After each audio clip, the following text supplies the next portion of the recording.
In 1971, shocking revelations about law enforcement surveillance were broadcast across the United States. For almost 2 decades, the FBI, CIA, and other agencies had been abusing their power to monitor activists across the U.S. The reason this information is known is due to a group of activists. They broke into a FBI office and found files of evidence about the illegal activities going on. Today we're going to look at one of the most important heists in U.S. history that many people have no idea about. Let's get started.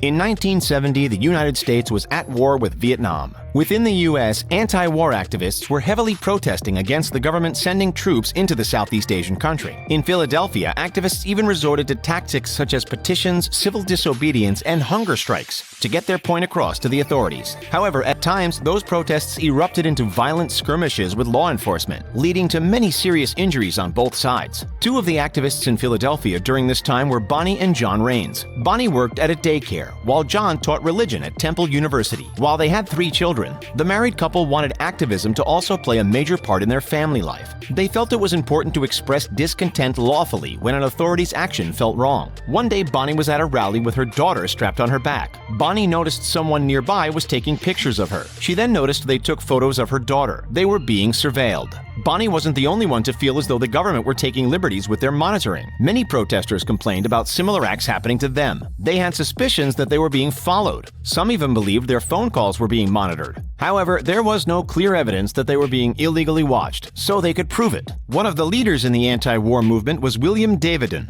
He was a physics and mathematics professor. He set up a meeting with a small group of other like-minded activists: Bonnie and John Raines, Keith Forsyth, Judy Feingold, and 2 unnamed activists were present. Another unnamed activist pulled out later, leaving the group with 8 members. In this meeting, Davidson told them the plan.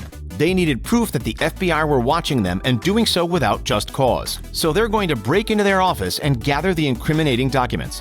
Then they'll send copies of the documents to newspapers and journalists across the country. The public needs to know how far the intelligence agencies are going. To start with, the group were stunned at this escalation. Yet the group also felt they needed to do more. Recently, the protests and marches were making little difference in their view. It was time to step it up and take drastic action if they're going to have any success in their anti-war movement. The group located an FBI office in downtown Philadelphia. However, they soon realized the security was too tight. They wouldn't be able to gain access to it. They needed another location. Quickly, they found a smaller office in Media, Philadelphia. The security in Media was minimal in comparison. They had found their target. They set up the Raines attic as a staging area to plan the heist. They covered the walls with maps of the local area around the office, all so they could work out a foolproof escape plan after the heist. Then they spent months watching the FBI office.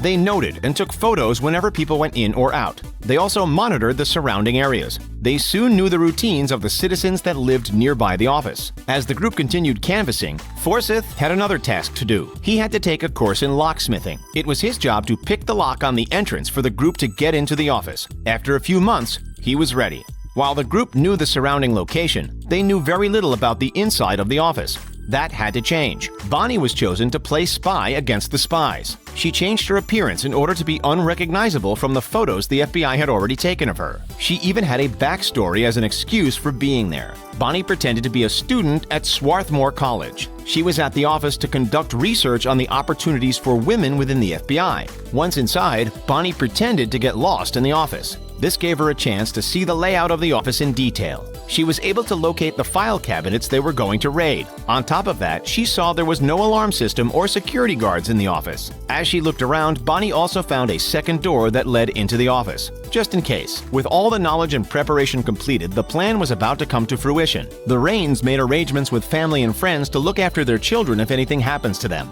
Now they just needed to choose a day to strike. The activists settled on the 8th of March 1971. That was the day when one of the biggest boxing events of all time was due to happen.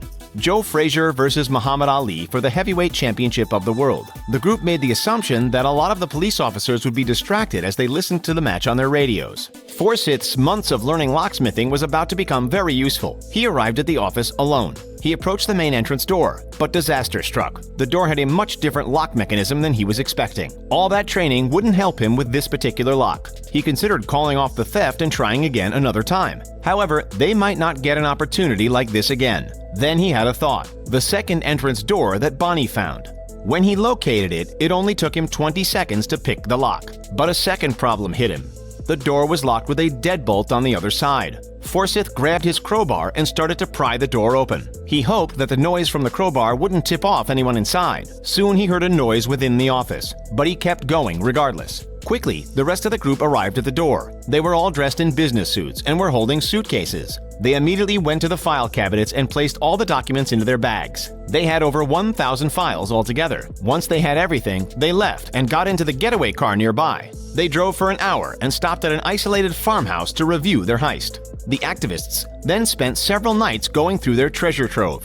They separated the most condemning files out with plans to photocopy them. They saw the phrase COINTELPRO written on documents every so often, but the group had no idea what it could possibly mean. They then wrote out a cover letter and called themselves the Citizens Commission to investigate the FBI. They popped the letter and the copies of the documents into envelopes and sent them to the selected journalists. One of the receivers of the package was the Washington Post's Betty Metzger. She glanced at the first file and was astounded. The document told the FBI agents to enhance the paranoia in the anti-war movement.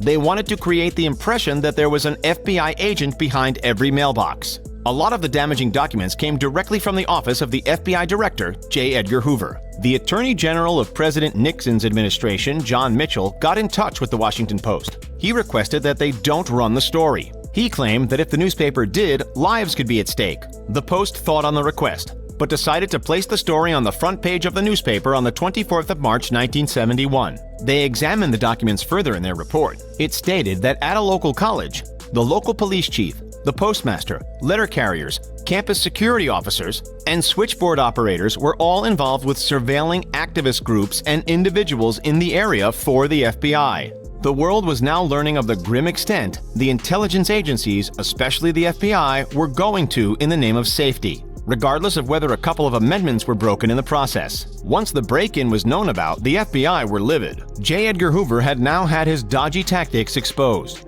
The FBI put 200 agents on the case of finding the identity of the activist robbers. They had a clear description of, quote, the college girl that visited the media office before the theft. However, due to Bonnie's grand disguise, the description could fit thousands of activist women. The FBI were stumped, but they were desperate to find the culprits. A number of years after the files were released, NBC journalist Carl Stein uncovered more documents about COINTELPRO. It was a shorthand phrase for Counterintelligence Program. From 1956 until 1971, when the files were released, COINTELPRO was a specific program used by the FBI and the CIA. They spied on various groups, leaders, and figures within the activist realm, especially in regards to the civil rights movement. Muhammad Ali was one such person that was watched due to his ties to activist groups. The list of people monitored and spied on contained diplomats, sports athletes, activists, senators, and congressmen, one of which was Dr. Martin Luther King Jr. They mentioned that they knew about his extramarital affairs. They finished by darkly stating, quote,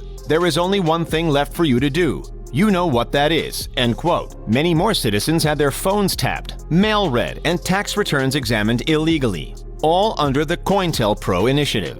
The government created the Church Committee in 1975 to create reforms for the intelligence services. They were to rein in their surveillance programs and allow the government to have more oversight. The new permanent FBI director, William Webster, was told that COINTELPRO was to be disbanded permanently. The cost of such changes for the FBI reform are unknown. However, in 2013, Edward Snowden released a number of leaks about the NSA spying on over 1 billion people across the world. The NSA's budget was discovered to be $10.5 billion for 2013. The following year, as part of the reforms into the NSA's antics, an incredible $1.1 trillion was set aside in a bill to aid in the reform.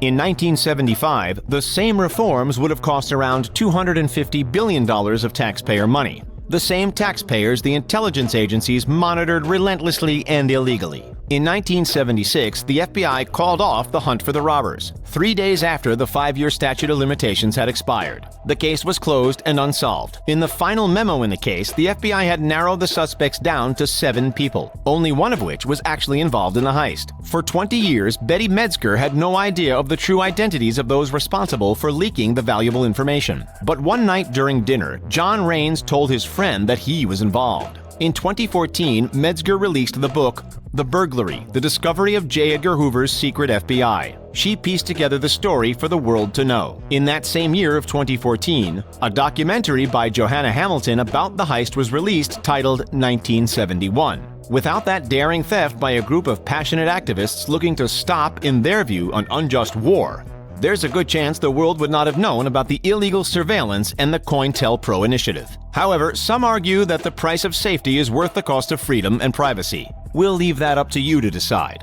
And that's it. What do you think about this activist heist? Did they do the right thing or not? Pop your thoughts in the comments below.